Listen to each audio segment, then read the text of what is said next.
सोलायनाय माने फैगौ 2025 आव BPF आ सरकार जागोन बे हिसाबै आङो BJP खौ नागारनानै आं फैबाय।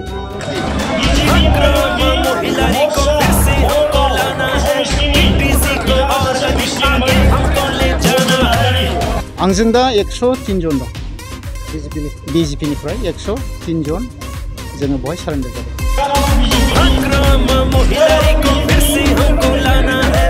BPF आ सरकार दागोन होनना आसा खालामो 100% बे जागोन।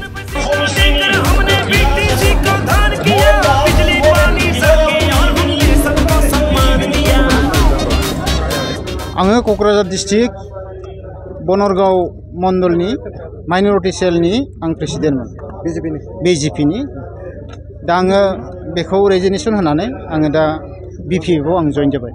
मानो सोलायखो पार्टिखौ? सोलायनाय माने फैगौ 2025 आव BPF आ सरकार जागोन बे हिसाबै आङो BJP खौ नागारनानै आं फैबाय। आरो बेल' नङा BJP आव देबरगाव आरो बनरगाव एसे गुलुं गुजुं जानानै दङ पार्टिनि सिङाव दा बेखायनो आं BJP न'खरनिफ्राय फैबाय।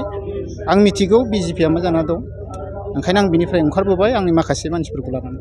खयजन फैफादों नोंथांजों? आंजों दा 103 जन दं BJP निफ्राय 103 जन जोङो बहाय सारेन्डार जाबाय। BPF आ सरकार दागोन होनना आसा खालामदोंना? 100% बे जागोन सरकार दागोन। बनरगाव समस्थियाव राजिब ब्रह्मजों बिराद सापर्टारफोर जयनिं जागासिनो दं खिन्थु नोंथाङा मानो BPF आव?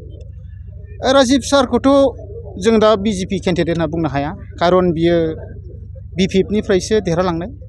एक्सुवेलि बे दाबो केन्डिडेट हिसाबै कनफार्म नङा।